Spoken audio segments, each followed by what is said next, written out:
Well, I'm so excited that people are interested in municipal finance. It's, such cool stuff. I'm also delighted that Debbie Grass agreed to give up an evening and come and talk to us. Debbie and I were just talking and trying to figure out how long we've known one another. I was much younger and sprier, as was she when we met. Debbie's had an enormous amount of experience in the municipal space, particularly related to finance. She was a municipal manager in Dormont. She worked for DCED and the Governor's Center for Local Government Services.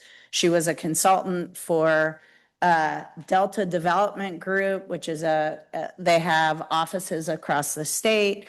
And she runs her own business, Grassroots Solution. Her expertise is in finance and municipal management and the public sector space. She has a passion for local government. She's among the people that are crazy enough to really like this work. So Debbie has worked with many communities across the region and across southwestern Pennsylvania. She's taught at the local government academy on this subject. And so moving into the council position and, when we had our last finance committee meeting, Councilman Bacon and Councilman Fosbrink and I, as well as Seth Manager Abrams, agreed that we could potentially benefit from Debbie's expertise or someone like her. So I called in a freebie and here she is and here we are. So thank you. Yes, I'm one of those crazy people that thinks finance is really.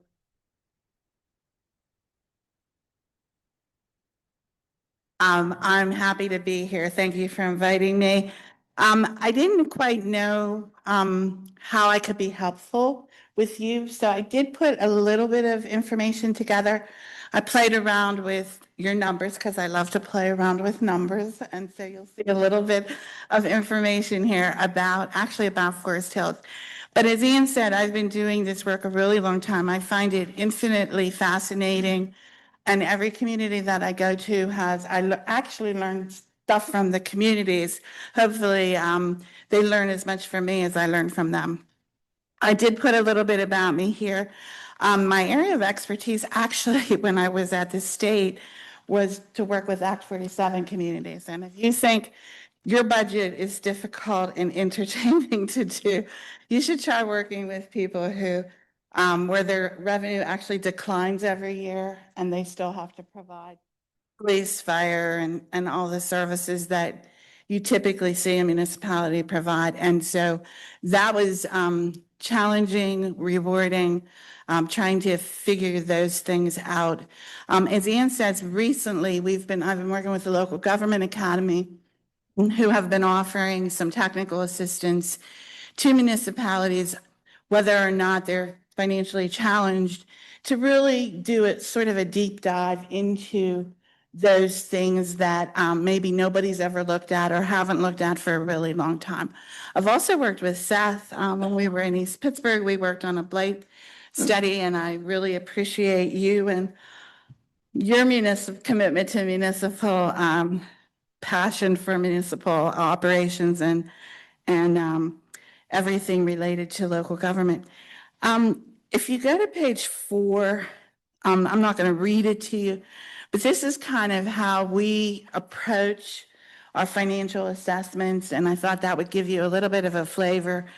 We basically look at the demographics and we benchmark comparable communities. So we pull up, if it's a borough, we pull up boroughs. We never compare a borough to a township. We never compare a city to a borough. They're infinitely different and have their own characteristics. So we look at 3 years of financial history and we do trend analysis. So we project 3 years forward based on what we learned from the history.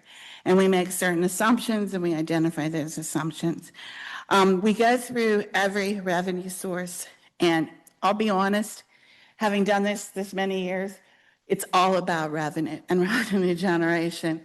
You know, your expenditures are what they are. You've got collective bargaining agreements, you have, you know, benefits, you have energy costs, you have cost of, you know, material equipment. Most of that you really can't get away from. I mean, you can do some cutting, but most of it is not discretionary cutting. Most of it, if, you know, with the debt service and the insurance payments and all that stuff, you just got to pay that stuff, right? You can't really do much about that. So it's all about revenue generation, trying to figure out what sources of revenue you have, what you can depend on, and what it looks like in the future. And that's how you really pull your budget together. And I know Seth knows that. He's been doing this a while. We look at the financial reporting. One thing I'm adamant about, I did this with my council, I know most managers do this with theirs, they're very transparent. They show you what the numbers are, and, you know, they don't have, you know, they don't really have a dog in the race in terms of what programs and what things you spend the money on. That's usually a policy decision with the council. But they know the numbers, and I always knew the numbers. I always wanted to make sure that my board knows the numbers. But it's the manager's responsibility to really know the numbers, understand them, and present them in a way that the board understands them also. And that's one of the things we do. We find, especially with much smaller communities, nobody's even looking at the numbers. I mean, they're generating, you know, data. Sometimes they get reports. They never look at their audits. We do a deep dive into the audits because, believe it or not, auditors make mistakes. And auditors don't always present information the way you want it presented. You know, you have, it's your financial statement. And so we always look to see how are they presenting the information? Are they presenting it correctly? Because they may not be. We help communities develop internal control procedures. We help them develop financial policies if necessary, if they don't have written policies. We do fiscal procedure ordinances and help people, when there is a transition, you know, the new manager or the new finance person can come in and there's written procedures for them to follow. So we do stuff. The things that we look at, the next page, and this is sort of high level, but the description of fiscal health and fiscal condition and defining it really goes to 4 things. And this is straight out of GFOA, and that's Government Finance Officers Association. Look at cash solvency. Does the government have the ability to pay their bills? Can they pay, you know, them on time without incurring penalties? Budgetary solvency is the government's ability to generate enough revenue to support their expenditures without using extraneous borrowing from, you know, proceeds from borrowing or grants or things that are one-time deals. We look to see what are your basic costs of your services and what revenue is generated and what does that look like? Do you have an excess of revenue, excess of expenditures? That's the way we approach it.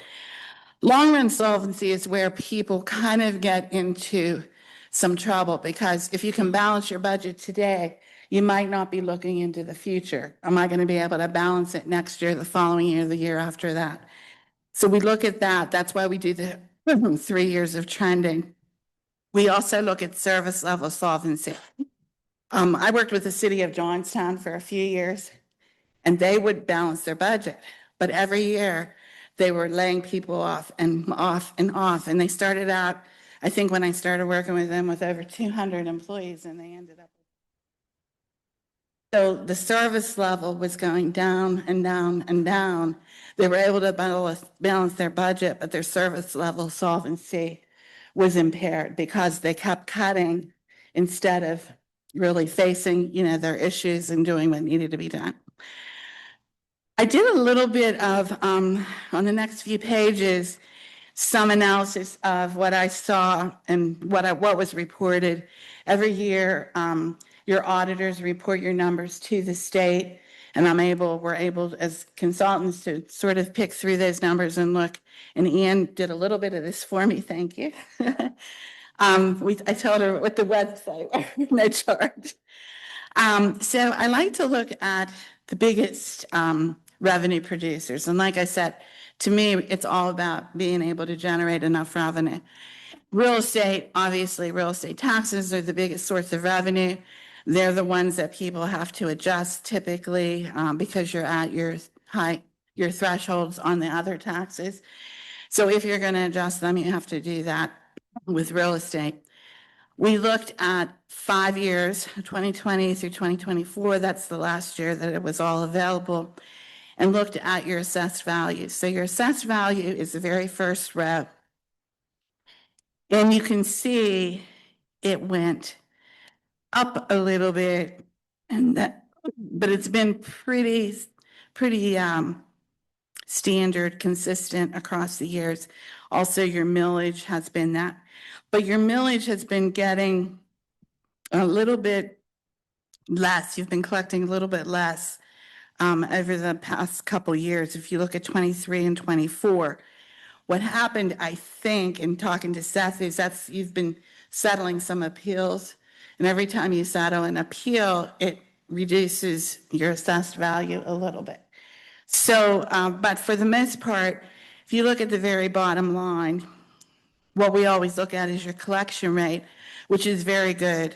I'm assuming you have elected a tax collector here?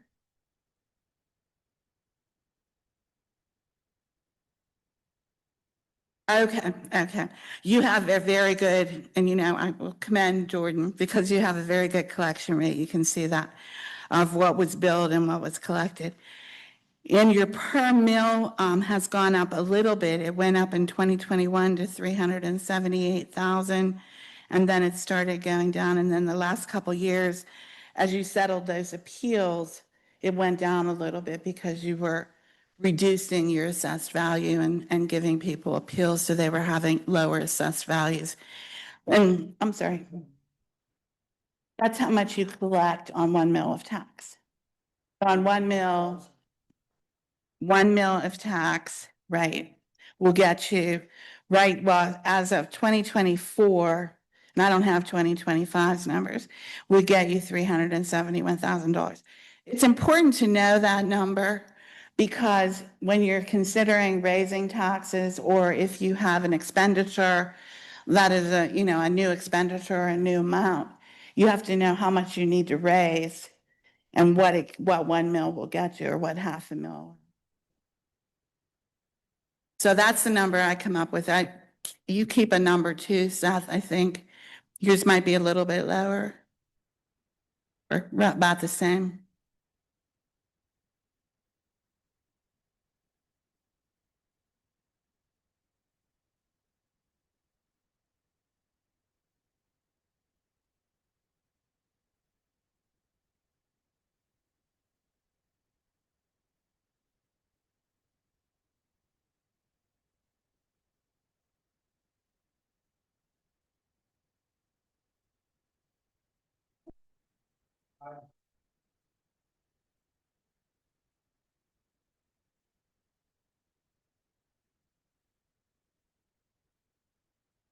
And that will reduce, right, and what that does is it will reduce the per mill collection because you're billing less, so you're going to collect less, and that's going to reduce your, what that bottom line is. So yours might be closer to like 365, 367, but it's right in that range. And like I said, that's an important number to know. The next page is just a graphic description of that for people who like pictures, and I do. The other thing that was interesting to me, and I always look at this for every community, is the state equalization board actually keeps track of your market value. It not only looks at what the county assessment is, it looks at sales and identifies on market values. And anybody can go on the website. It's, public information. And if you look at the first line where it says assessed value, that's the same as what we already presented on the page before this. but your market value, if you look at it, was actually less than your assessed value in 2020 and has actually gone up and is more than your assessed value. If you look at 2024, sorry, the years didn't come up, but the last year is 2024, you're only getting 87, 88% of your market value now. Prices, of course, price points went way up, especially in 23 and 24. The assessed values are not keeping pace with that, obviously, because your market value is 438 million. Your assessed value is only 385 million. And if that continues, you know, it's going to show your assessed value either staying constant or declining while your market values are going up, which is disappointing. Now, I will tell you, some counties that have not assessed in, 25, 30, some 50 years, their market values are up here and their assessed values are clear down, down here somewhere. They're like nowhere near each other because they haven't property, at least in Allegheny County, for better or worse, and sometimes for worse, they do reassess and your values do change.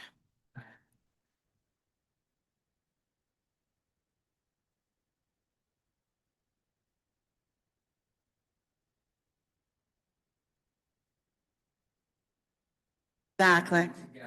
Should be right, that percentage should be right around 100%. And you can see that you were actually at 108% in 2020 and 2022, or 20 and 21. And then it started, to go off the rails a little bit there. And that's because they don't reassess every year. I mean, your market values are all over the place and your assessed values kind of stay the same. Your earned income tax history is on the next page, which I thought was kind of interesting. It's the second largest source of revenue. So, we always do a deep dive into real estate and earned income tax. You can see that it's been kind of all over the place lately. COVID accounts for 20 and 21. I'm sorry, this one that says earned income tax at the top. If you look at 2020 and 2021, page 9, I'm sorry. You can see COVID really did a number on everyone, basically. People were laid off. You weren't collecting as much earned income tax, and it actually even went down a little bit more in 21. You picked up quite a bit and exceeded your 2019 collections in 2022, and then it only increased by 1.6%. This is really dependent on, and we always, when we do assumptions and trending forward, we always use the CPI because if CPI is going up, that's, the consumer price index. If the CPI is going up, then wages typically follow that. So we usually assume 2.5%, sometimes 3%. So this was not a real good increase in 23. 24 or 25 is looking to be flat at this point. The other big source of revenue, and this is a separate fund, but it's the sewer fund. And I always like to see, so governmental accounting is based on funds. So it's different than private sector in the sense that when you have operations, they're supposed to be paying for themselves. So if you have a sewer fund, it should be self-balancing. What goes in should have enough money in that fund to pay all your expenditures. One of the things I thought was interesting, and again, we would do a deeper dive if we were involved in the assessment, is that your sewer fund is not really shown as a proprietary fund in your audits. Going forward, it will be. It's shown as a governmental fund. So a proprietary fund is a business-like fund. A sewer fund operation is a business-like operation. So it's supposed to be set up as a proprietary fund. and it was actually just shown as a governmental fund, but it was shown separately, so I'll give you that. But it looks like it was not always self-balancing or wasn't paying for itself. Because in 22 and 23, again, I don't have 24s or 25s, so you have better information than I do, Seth. It was actually shorting. What you brought in was not enough to pay the bills that went out. So basically, you were either using up your reserves to do that, or I don't think the general fund was subsidizing it, but I believe we you were were using, definitely using all your reserves. we were, and in 2024, for the third quarter, the borough, we did increase our surcharge fee, which we had not done in a long time, to create a balance moving through 24 and definitely into this year.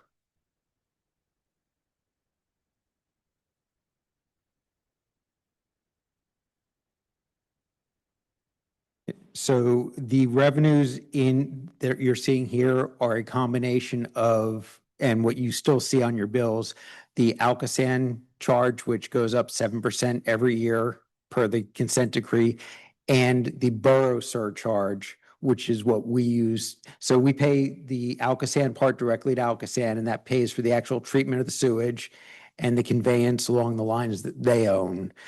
The piece that the borough charges pays for the upkeep and the maintenance of all the lines running through the rest of the borough that your laterals connect into, so that we can make sure those stay healthy, that we're able to repair any breaks and keep those in good working order.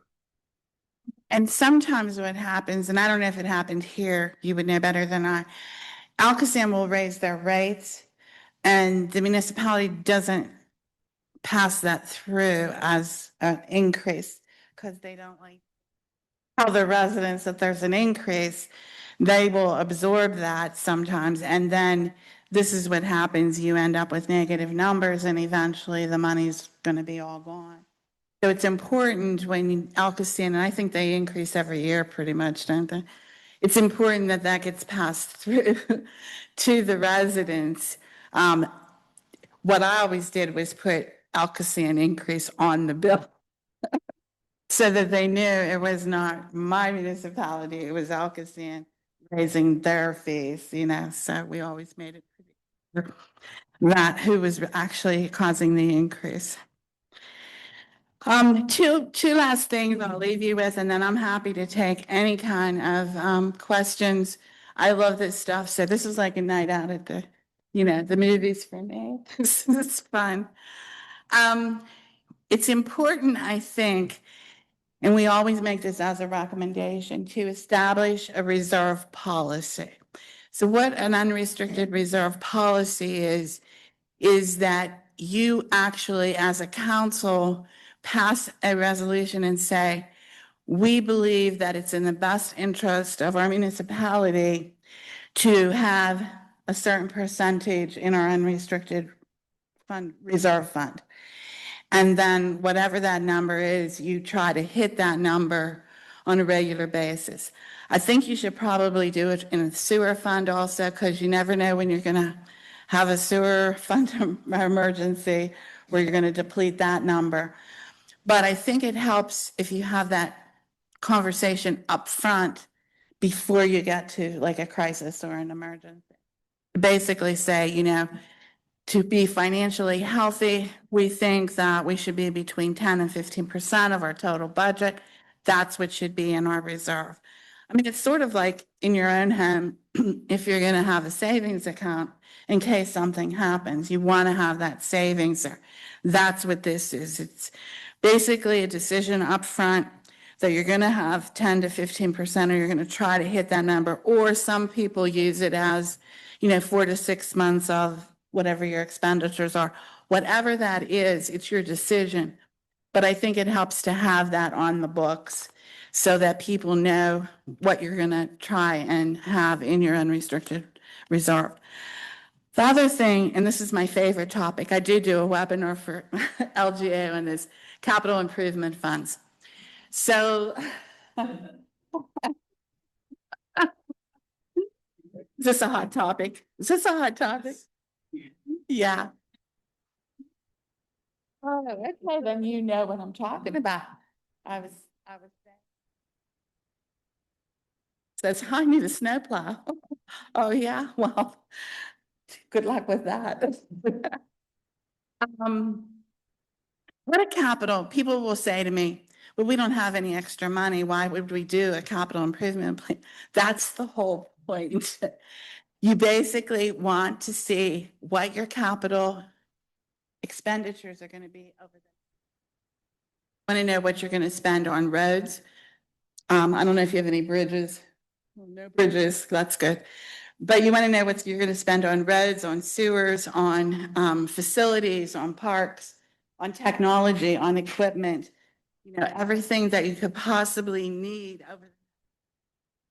I help communities do this all the time. I actually make the department head sit down with me and say, okay, I know you're not used to planning 5 years in advance, but we need you to plan 5 years in advance.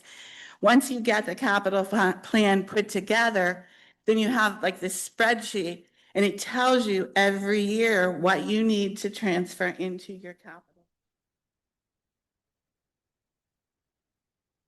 So when you need a new truck or you need technology upgrades or facility improvements or roads, and I know you have a road fund, so that's at least you know what's coming, what you need.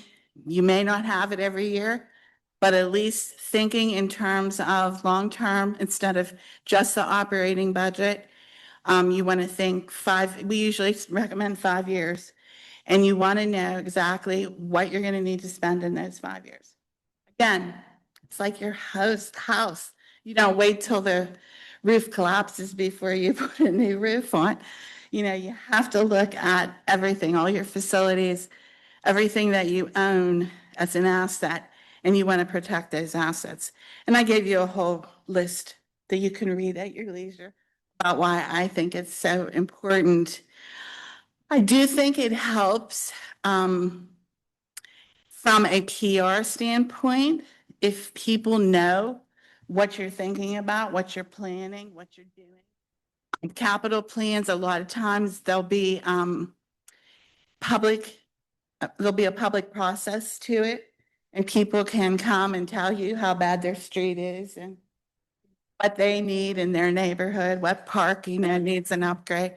But it does help to be, again, very transparent and to build support for those projects that you're going to have to do over the next.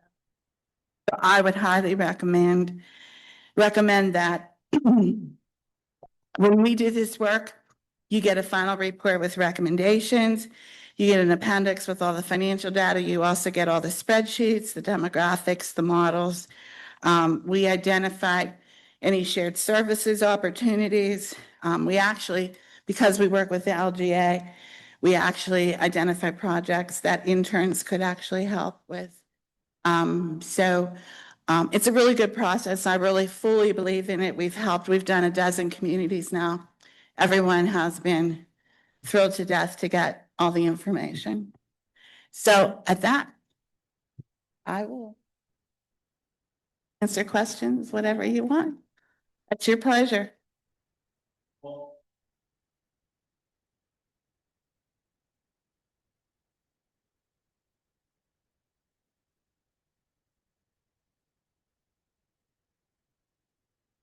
No, never. Rocky, that's high. Some of them are in Butler County, they're assessed at like 8,000. So yeah.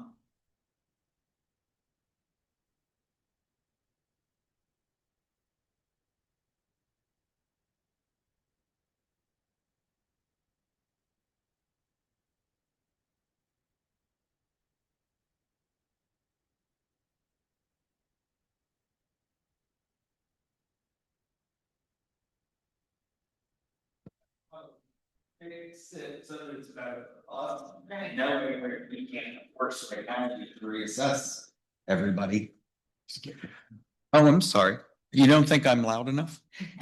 People online. Oh, So the question is about assessments and how do individual municipalities deal with it? So there's a couple things, I guess, that come to mind with that. You can appeal, the municipality can appeal an assessment. mhm. Typically, they only do it if it's really out of line, and they usually partner with the school district. So if you're losing tax money, the school district's usually losing 3 times what you're losing. Mhm. So if you have a good relationship with the school district and you see a property that you think is way under assessed, the municipality can actually find an appeal for that particular property. But you have to do it property by property. You can't, Right. just like you said, you can't force them to reassess. Mhm. But I do know managers that actually go to, if someone appeals their assessment, they actually go to the hearing and say, no, no, no, no, I have some comparable sales here. Have you done that? It's kind of fun. I used to do it as a manager. I did it thanks to one of your consulting partners teaching me how to do it. Yes, Rick does it in Mount Oliver all the time because they underassess Mount Oliver big time. And yeah, and I used to do it in Dormont because I always felt my properties were underassessed there. And I would go to those hearings and actually, like I said, they're kind of fun because they don't expect anyone to show up. They don't expect anyone to show up. Anything else? Oops, when you have a mic over there. Bacon on council for all those out in Radio Land. So just following along this assessment stuff, in our history, I can't remember, was it 2013, 2014, whenever the last reassessment was, is when Forest Hills lowered the millage rate because it upped all the values and we had more money. So I think it went down from, it's like 9 something, 10 something to the even 8 that it was for a very long time. Are there any sort of windfall provisions or things we should be hedging against in case they do have a reassessment and we're still kind of banking on that solving our problems, raising cash without us having to raise the rate? Like, how do we proactively prepare for an assessment or no assessment? You're allowed a 5% increase when there's a reassessment. And do you know that other counties are allowed 10%, but Allegheny County, there's Philadelphia County and Allegheny County, so we're only allowed 5%. But other counties, if there's a reassessment, they're allowed to collect 10% more than they did in prior. So that's the first thing is, if there's a reassessment, make sure you take that 5% because, and I'll tell you why. You're going to give some of it back. You're going to get appeals. It's going to reduce your assessment. I feel like when there's a reassessment, municipalities lower their taxes too much. And then they get in a jam because they're going to have to give a good bit of that back.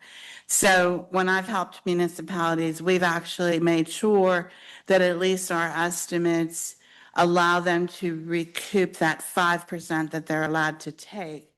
Even if you put it in an escrow or some account, because you're going to have refunds and you're going to have to give some of it back. The other thing, I guess, that I would say about is it's hard to collect everything. Now, you're doing a good job. You're getting like 98%, 99% of what is billed, but always be on the conservative side. The first reassessment that Allegheny County did, I was a manager. I was a young manager at that time in Dormont. And the county came out with this number. They gave all the municipalities guidance. And they said, well, yours should go down to like 2 or 3 mills. And I'm like, no way. There is no way. Mine was like 30 some mills. You're going to bring it down to 2. So don't believe, because they don't calculate that everybody takes a 2% discount, right? or at least most people take that 2% discount. They don't calculate that. They don't calculate the refunds.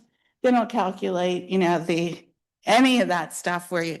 So know your numbers and do your own, evaluation and calculation of that. And I've helped a lot of communities do that. Does that answer, kind of answer? Is that 2%? So the law, when you get your, real estate tax bill, if you pay it within the first 2 months, you get the 2% discount. Most everyone takes that discount. So and I actually have that factored in. You'll see it on my calculator. Actually, I do have another question. Forest Hills has this commercial district, which is not successful. A lot of buildings are empty. And when you were doing this, did you look at all at the impact of that on our revenues? Do you have business privilege tax here? I didn't look at that. No. I do not. So it's strictly on the value of the property.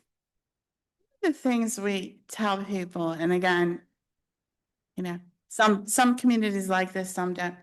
You actually have the ability to because they don't pay any business taxes, right?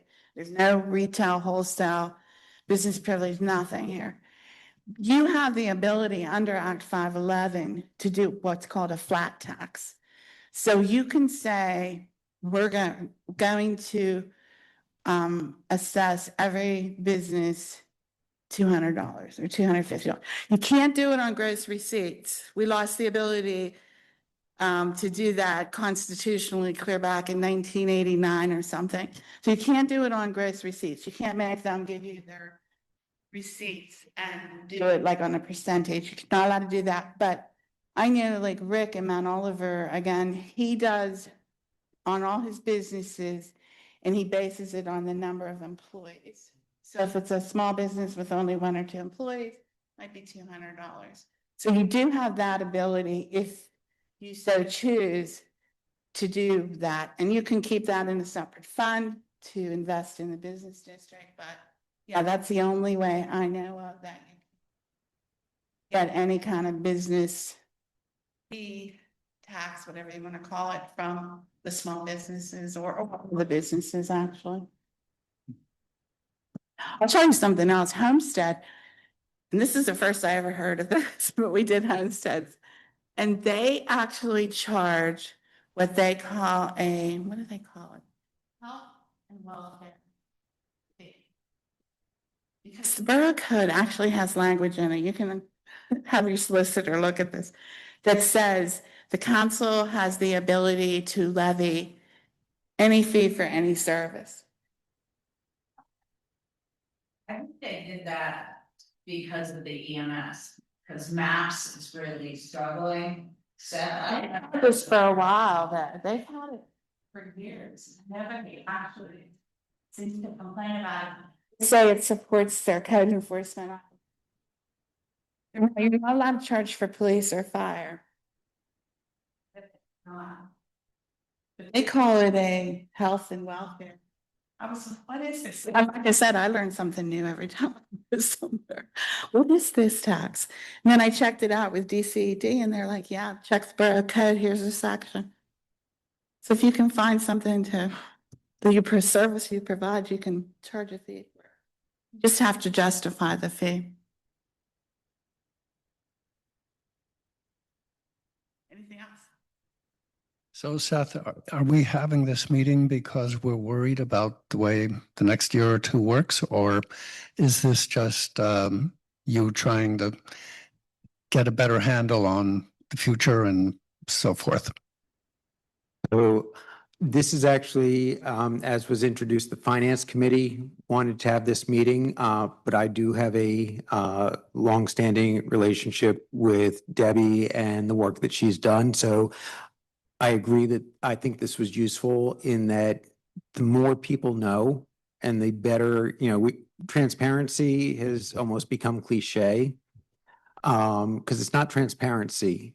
I can hold up a page full of numbers and say, here, you can see them. But if there's no context, if you don't understand where they come from, that's not really the transparency that we're talking about. So the more people can understand how we come at these numbers, when we do have to have a fee increase or a tax increase, or for some reason we're able to not raise taxes, what are the pros and cons? As Debbie said, a lot of our costs are already fixed. Can't get rid of them. If anything, they increase because you need to replace equipment, you need to maintain them. A lot of municipalities got away with deferred maintenance for a very long time. And we've seen it all over the place. We've seen it with our highways. PennDOT just kept putting stuff off and now there's these massive paving projects. So the more our residents know, the more you can have an educated voice in what happens when it does come to public meetings, to hearings, to understand, if the taxes go up, well, why? Well, here's why. And you can understand on paper where it's all coming from and that we're not just magically picking numbers out of the air and saying, this is what we feel like charging you today. These are long deliberations. It's a primary piece of my job as the manager. As soon as we hit January, I work on closing the books, and by February, I'm already starting to look at and see how the first month of numbers come in. How are the books coming in? Are we going to balance the way that we expected? Did we end up with a whole lot of extra snow that's already shot the budget? So for me, this is really a year-long process that doesn't become public until the fall. September, October, November, December. So yeah, for me and being a part of this, it's so that everyone here knows what we do. We should not be doing this in a vacuum, but just putting out the numbers or just saying this is what it is. The police cost 1.2 million or I think it's 1.2 million right now. I can show you the spreadsheet, but if you don't know to ask, well, where do these things come from? That we can explain. No, we're not getting new vehicles, hand over fist, that we are keeping them for, an extended period of time. We're not trading them in every year. What is happening with healthcare costs? Our healthcare just went up 13%. We got that at a meeting last week from our insurance provider. That's got to be factored in somewhere. Because when you have the things like that, 13% increases and wage increases that are 3 or 4 or 5%, and energy increases that go up, and yet your revenue, we just looked at your revenue. Your revenue is not going up anywhere near that number. In fact, in some cases, it's declining. So I'm always impressed when municipalities are even able to balance a budget with stuff like that happening to them. In the private sector, if your costs, and we all know this because we're feeling it, if their costs go up 10%, they're passing it on to you. And so when things go up, you have to find a way to finance them. One point I did want to make, and I forgot about this, is the last few years, the numbers have been skewed a lot because of the American Rescue Plan money. Municipalities got an influx of money in 2021 and 22, 2 tranches of money that they were allowed to spend and reimburse themselves for lost revenue. Municipalities then still had some left in 23, but have run out of that money. And so we're seeing everywhere that they no longer have that federal money, and they're having to resort to tax increases, to fee increases, to other ways to fill that gap. Because the problem becomes, if you're filling your revenue gaps every year with grants, proceeds from debt and borrowing, one-time sale of property, and you've got these, some big revenue numbers, they're not every year, they go away. So when we do an analysis, quite honestly, we remove all of that. We do not let people count their grants, their loans, their none of their sale of properties, anything that we see that's like a one-time deal, we take it out because it really screws up the analysis. So I just wanted to mention that. This is totally in follow-up to that, because I think it's a phrase that I wasn't aware of last year when we were going through the process, but we certainly heard a lot through like the county. Could you explain the meaning of a structural deficit, please? Because I'm pretty sure it mostly aligns with what you just described. Try, yes.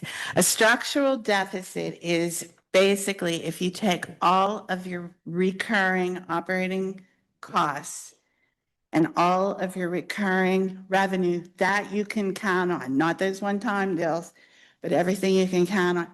If there's a gap between that, if that revenue does not cover all of your costs, you have a structural deficit. It goes on for year after year after year. So what most people do if they have a structural deficit is they're using their unrestricted reserves. So we talked about having a reserve. They begin to use those reserves and eventually there's no money anywhere. Because if you continually have that gap between what you're bringing in revenue, what you're spending, eventually that money will be gone. And you're at something. So we always say, plan for the future so that you know what's going to happen and you have some options about how to plug that gap. Explain it. Explain it. Is that our situation? I can edit. If I can editorialize for a moment, as we started, I mean, last year is my first time doing the budgeting process. And I think just about every description of the ARPA money, 2021, 22, starting to, run out, leaning on reserves. I mean, our new county executive said something very, very similar early this year when they were talking about the county having to raise rates. I was like, wow, this is pretty much everybody's story. Like it is almost a universal situation among at least our area of the state and county. And yeah, we've pretty much, in my opinion, we have run those reserves out and we have done just about everything we can. And this year is also a year of structural deficit because we basically used money that was set aside to buy out the solar panels and use the last of our building fund to sort of cover the rest of that, buy that out, and use that money that had been saved up for the solar panels to cover the difference this year and not have a higher millage increase. So in my opinion, yes, we are definitely in a structural deficit. And I think all of those problems that everyone's facing applies to us quite aptly. Any other council folks want to have a similar? I think also, while it was a mutual decision, as I said before, between Ian and Rick and I and Seth to reach out to Debbie and ask her if she would come talk to us, and we presented it to council and council was in support of that as well, was really to help us, first of all, to bring this information to all of us, but additionally to bring it to the residents so that, like, for example, we have members of the Tree and Shrub Committee who are here. We had a very bad storm that cost us a lot of money in cleanup. The first question was, what does that mean for the remaining budget for the maintenance of our borough trees? And for me, my career has largely been working in the Mon Valley, and I've worked in and around a lot of very distressed municipalities and some borderline distressed municipalities. And what I've watched occur over time is these municipalities they've not been able to raise a sufficient amount of revenue to meet their services. In some cases, it's because they've chosen not to. In other cases, it's because they've hit the ceiling and they can't raise their millage anymore. And so at that point, the only option to be able to balance a budget is to cut services, to cut the number of services, to cut the quality of services, to not pave that street. You know, you need 20 of them paved, but you can only afford to pave one a year. And I work with and around and have for over 25 years now, lots of municipalities that are in that situation. And I don't want to live you know, if we can help it, I don't want any of us to live in a community like that. And my approach to governance, just personally, and not that I'm the only one who feels this way, is to be, as Seth said, very transparent and to invite residents. I appreciate those of you who took the time out of your evening to come and find out. Because we have to make a decision. Council has to figure this out. We have to make a decision. We have to pass a budget. I don't know what that's going to look like yet. None of us do. We're not knee deep in that just yet.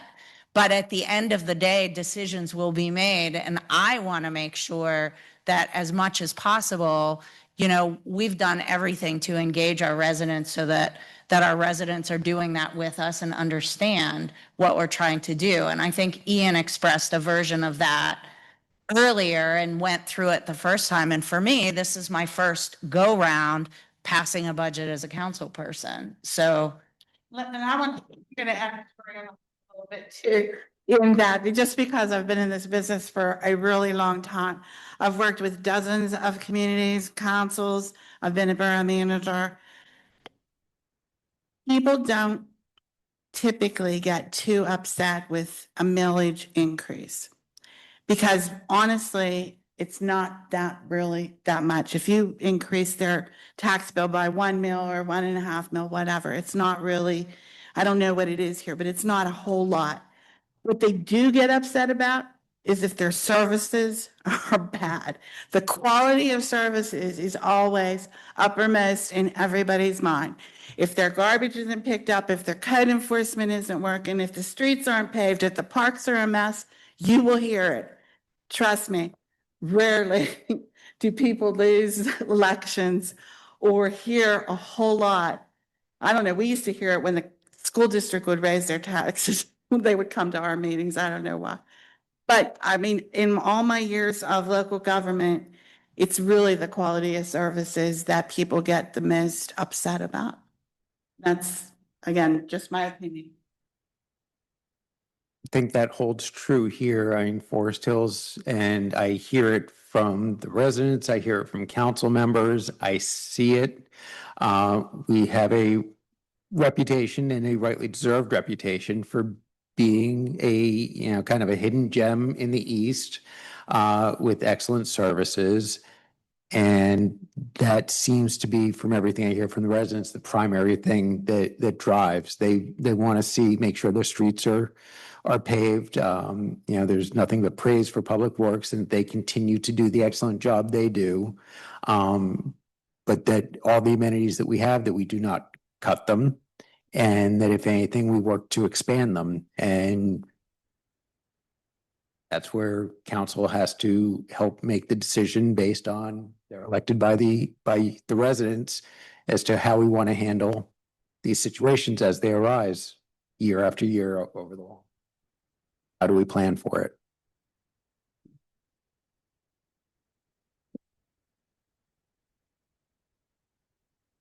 Debbie, what's your experience with sharing services among municipalities? Does that result in cost savings that are worthwhile or not so much? Or Well, full disclosure, I work, one of the contracts that I have is with the organization called the Pennsylvania Councils of Government. So yes, I am a firm believer in COGS, the services they provide.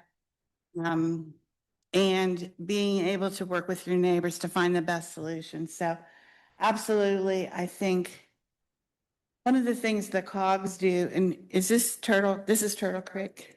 One of the things she does amazingly well is to bring managers together, to bring public safety people together, and to talk about solutions to problems that will affect everyone and could result in cost savings.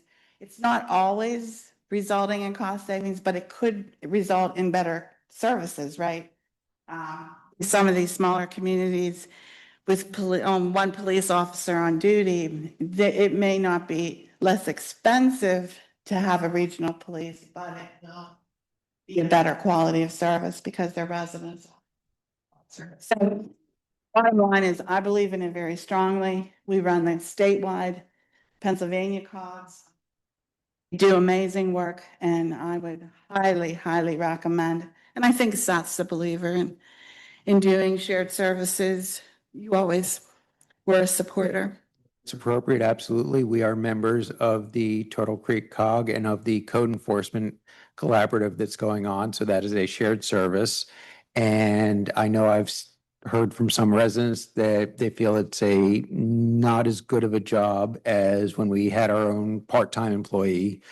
But the reality is, for the same or actually slightly lower cost, we have an increased number of hours of availability, and we actually have 3 staff providing those hours so that when somebody's on vacation or sick, there's always somebody to stand in, so we don't have gaps in service.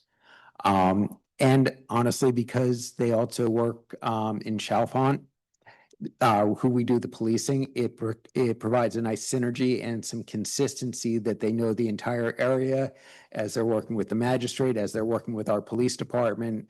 So I feel we're actually getting, at this point, an excellent service for an excellent price. And that is not to denigrate the folks who staffed it here for many years, but the option came available, and I think we are benefiting from it, both in service and financially.